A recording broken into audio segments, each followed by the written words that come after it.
Well, you've no doubt recognised where we are today. Yes, the Calf of Man, the beautiful Calf of Man. And in the foreground, Kitterland. And if you're to get this book, you'll be lucky, because it's out of print. But this is the book that will tell you all about the Calf of Man. And there's a great story in there about how it was nearly lost to the Manx nation. And that's a story I'll no doubt come to terms with in conversation now with Dessie Robinson. Dessie just loves the Calf of Man, and he's been introduced to it over many, many years. Little lad with his dad. The rest is history. Dessie, tell me something more about this journey you made with your father at the age of 7. Well, you know, when we were children, we always used to go for a Sunday drive. Television wasn't a big thing when I was a kid growing up in the 50s. We used to always go for a Sunday drive somewhere. But this was one of the times that the parents decided we go to the Calf of Man on a day trip from Port Erin. It cost 5 shillings in those days. It's £20 now.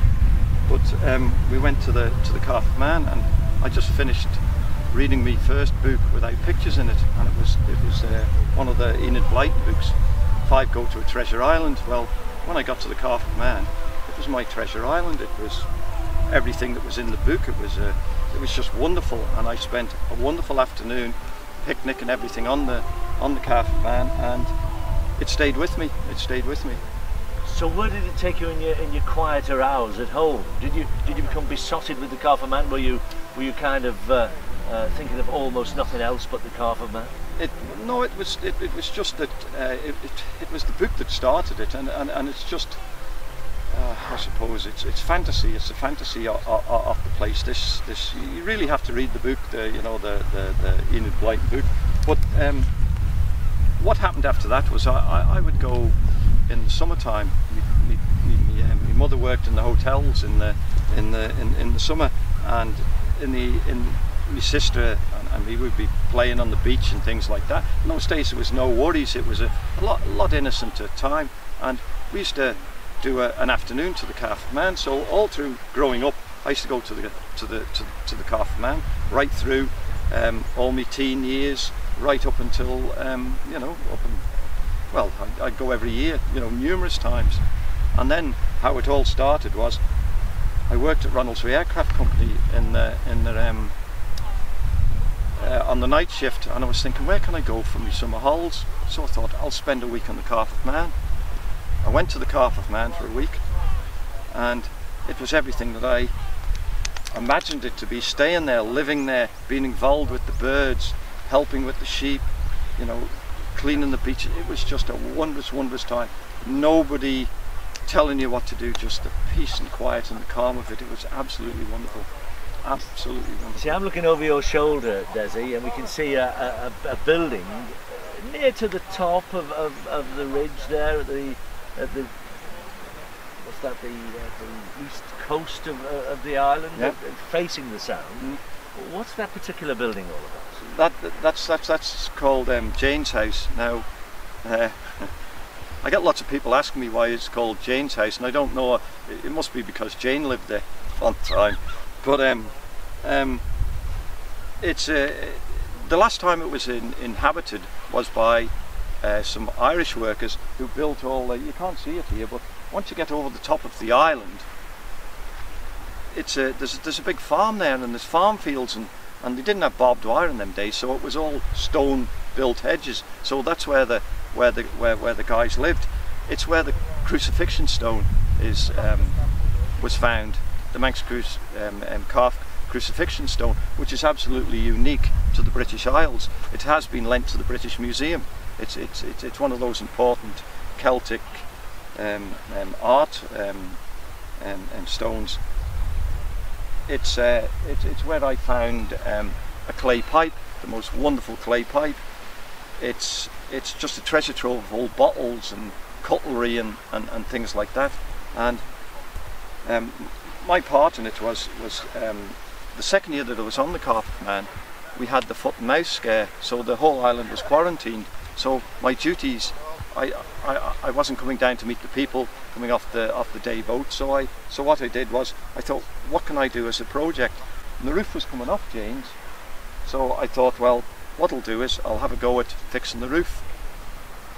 Never done any roof work in my life before, but that's another big appeal to the Calf of Man. When you go over there, if anything goes wrong, you cannot phone up a joiner, a builder, you got to do it yourself. And I just love the whole adventure of that, of can I cope, can I handle whatever is thrown at me. So I thought I'd have a go at building the roof.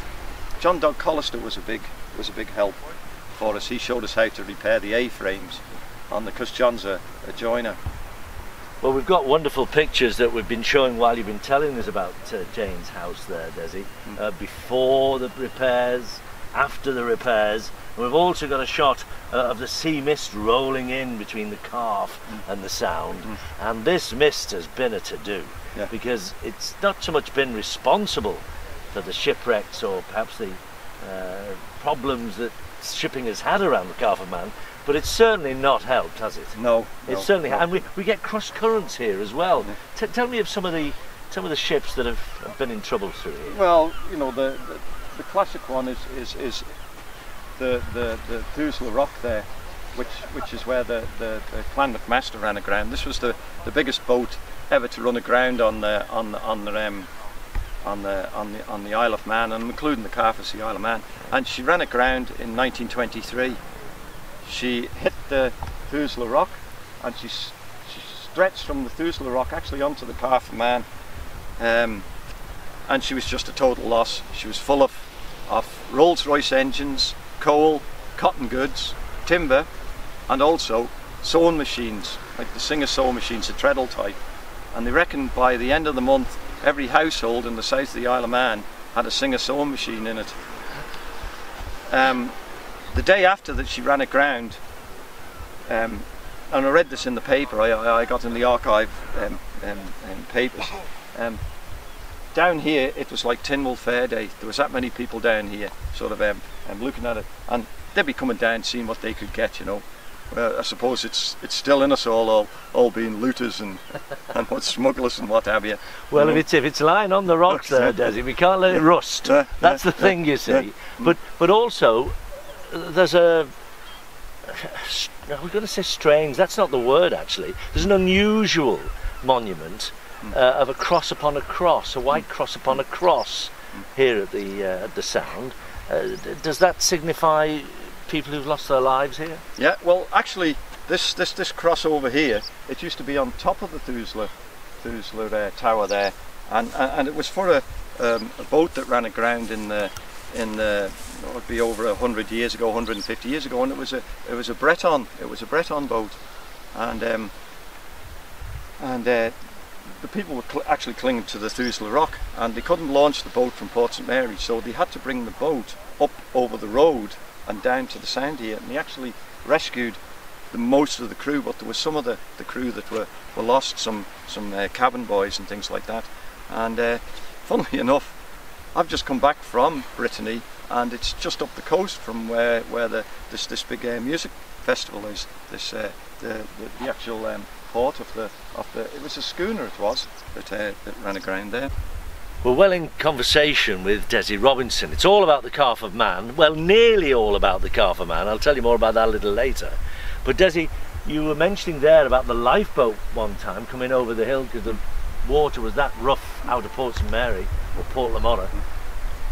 But there's a story also relating to Horse Creek, which is just over my shoulder here, and it's aptly named by the sound of it. It's where they used to bring the cows and the horses when they would swim them across to the Calf of Man. They would be tied behind the boat, the horns would be tied behind the boat, and they would be brought out in the slack tide out of the creek here and out across over to Cow Harbour. Cow Harbour got its name because that's where they used to bring the cows in. It's the only harbour on the actual island that you can get to at any state of the tide. All the rest of the harbours and things are tidal. So we've got Horse Creek, Cow Harbour. Are there any other strange names associated with it? Well, it's a lot of the names are to do with we've got a couple of rocks out over here. The Port Erin side of the sound here called the Heifers. You got the Chicken Rock. It's, you know, you got the Calf itself. You know, it's all animal names. I want to get onto the Calf, if you don't mind. It's a place I've never been, by the way, so that's somewhere we'll get sorted out before the end of the year. All right, yeah. We'll do that. But I suppose a lot of people, once they know you know so much about the Calf, you're in great demand, and your presentations on the Calf of Man are quite superb. But in that presentation that I was party to a few days ago, Dessie, you had the Burra, or known by some as the drinking dragon. Yeah. And actually, if you look closely at it, that's exactly what it appears to be. It's absolutely unique, and you can look at it from the Port Mary side and look at it from the Chicken Rock side, and you can still see the neck, the head of the dragon, the actual ears, and there's a wonderful white quartz stone there that its eye. It's absolutely unique. It's called the Burra, but the fishermen know, you know, we call it the drinking dragon because of the shape. We have lots of the rocks on the Calf that the shape of things. I was very friendly with a man called Jack Madrill. He worked at Gellan's Foundry, but he lived his life as a young fella on the Calf of Man. His father was a shepherd, and I learnt lots of my things about the Calf of Man. He was a wonderful gentleman. He used to tell me things about the Calf. I'd go around to his house and he would say this and that about it, and I said, I'm going to have to get a tape recording, Jack, and to get all this down. Oh no, you're not, he said. I'm not allowing you with a tape recorder. You've got to, you know, you've got to remember all this, because if you can't remember it, you know, so it's not worth remembering the story. And he pointed things out to me, like you'll see the picture there of a rock that looks just like a sitting lion.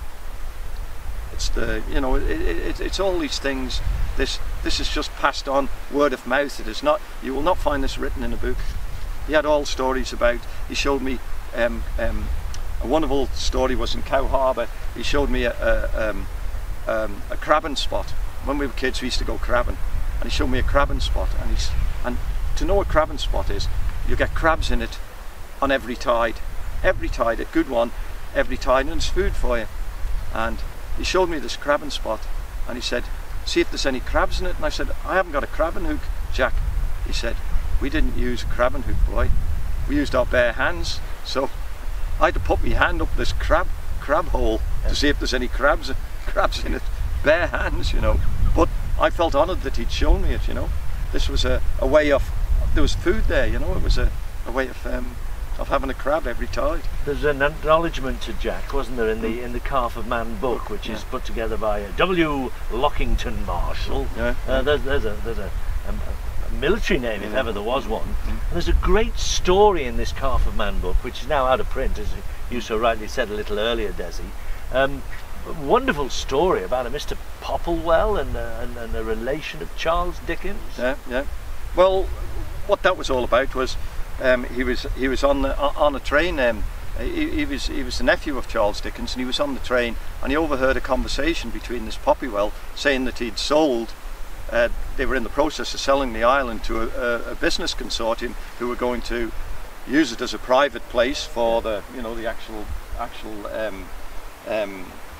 island, you know, as a business concern, and he was horrified. He wanted the Calf for the people, you know. This is for the people, and it was actually he actually got a consortium of people together, and they bought the Calf of Man for the national heritage. In fact, it was up until 10 or so years ago, it was owned by the English national heritage, not the Manx. So, but now it's the Manx national heritage. But as you walk up from Cow Harbour, there's a plaque on the wall that actually sort of commemorates him sort of donating the Calf of Man for the nation. Now, when I was doing this my slideshows, I go around the WIs. I was doing a WI talk for the St Mark's ladies, and one of the women, when I was telling the story, one of the women stood up and said, "I'm the granddaughter of F.J. Dickens."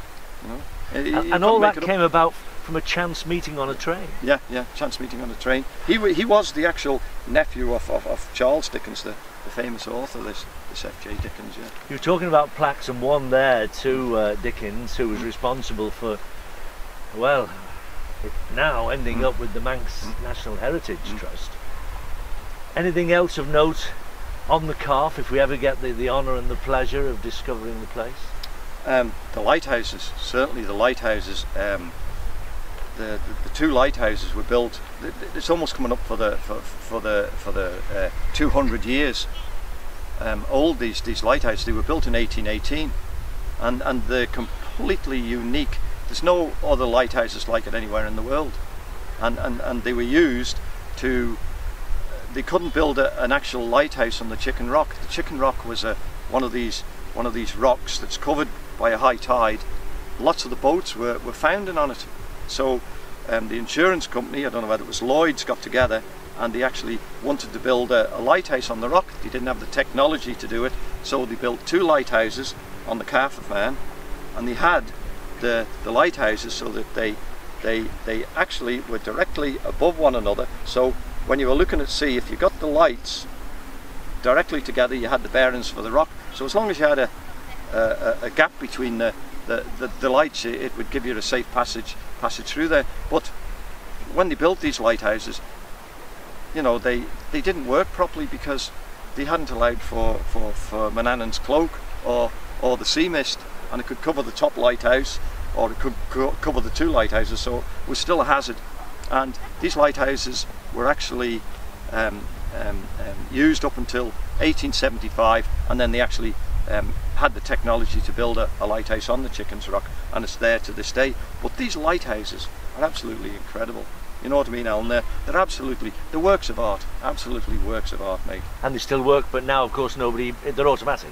No, they're just lying there. They are maintained. They are maintained. There's lots of money being put into them, but it's like when you walk into them, they're like stepping back in time. The big tall rooms in them. All the big cooking ranges are still left there in them. They're wonderful.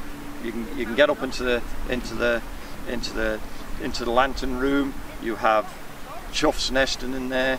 It's where there was an owl that escaped from Foxdale. This huge owl, an eagle owl, biggest owl I've ever seen in my life, and that lived in there. You know, sort of it used to live in there, so it wouldn't be crowded by the birds during the day. It's an absolutely it's one of these things that people don't realise what we've actually got there.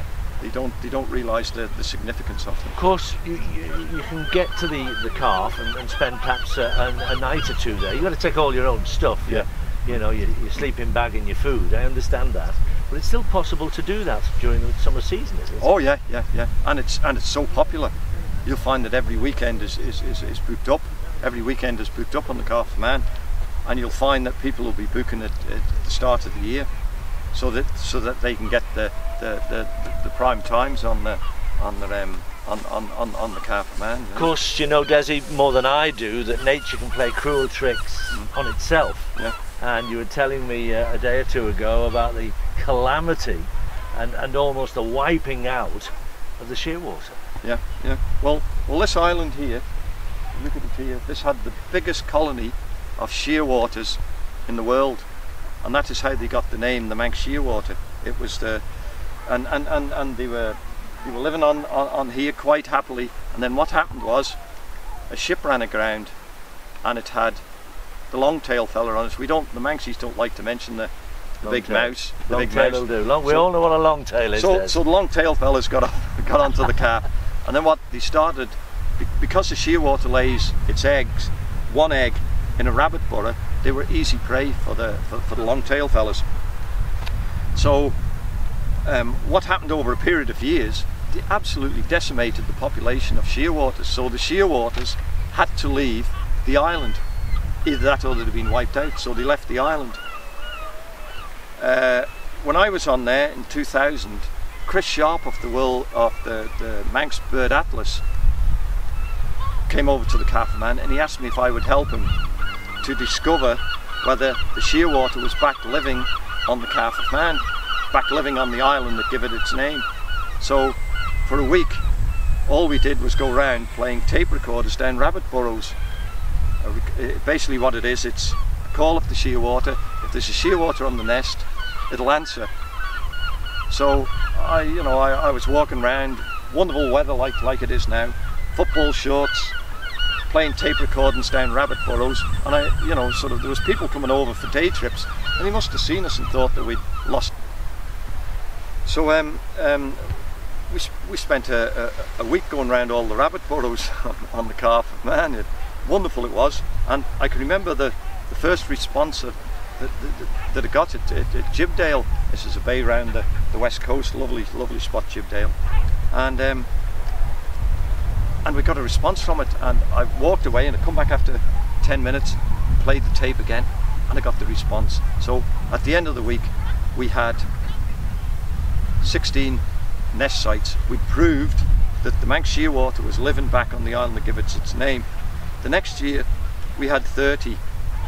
Now we've got over 400 nest sites, and they're actually, originally they were on the southern tip, and now we've found them all on these banks.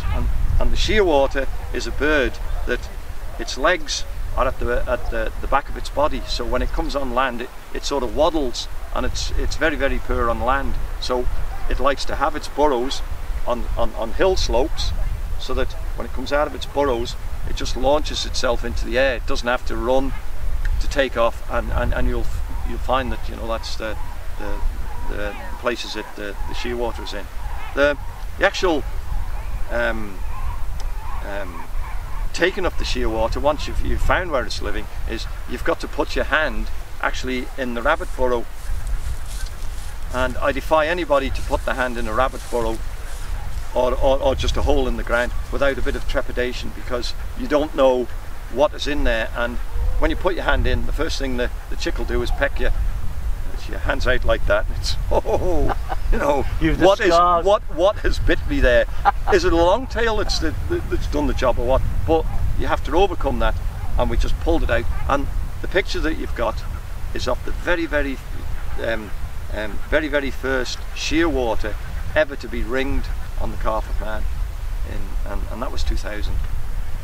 We've also got some photographs of the seals around these parts, and they're becoming a real tourist attraction. There's hundreds of people down this neck of the woods, particularly on a nice enough day, looking passionately at the sea to see any bobbing heads about, and there are more than a few. Yeah. Yeah.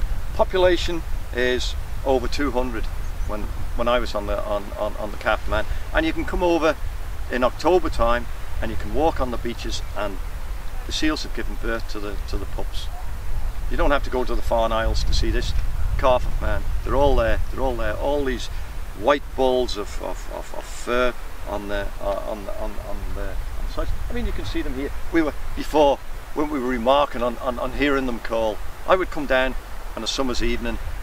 It'd be just me and the ornithologist on the Calf of Man. I'd come down by myself down here, and I would hear them all calling on the rocks. It's absolutely, these are treasures. I mean, the other thing to hear, to me, any Manxman worth his salt should come to the Calf of Man and listen to the shearwaters calling at night time. Once you've heard that, you'll never ever forget it in your life. It's one of the most wonderful sounds. Dessie, it's been fascinating talking to you. We've got to talk to you again, I know, on these bumblebee things that we first met talking about at the lifeboat there at Port St Mary a little while ago. That's for another day. So far as today's concerned, wonderful stuff, and thank you so much for sharing your thoughts and memories. Thank you so much for being interested in wanting to know about the Calf of Man. I feel like I'm a bit of an anorak, what I mean, over the Calf of Man, but to me the Calf of Man is one of those places that you have to put a bit of effort into getting there, but it pays dividends. To walk over in that place there when the bluebells are out and you're knee deep in bluebells, to me is one of the most wonderful places to be in this planet, and everybody should experience that in their lifetime. Okay? Thank you. That's good.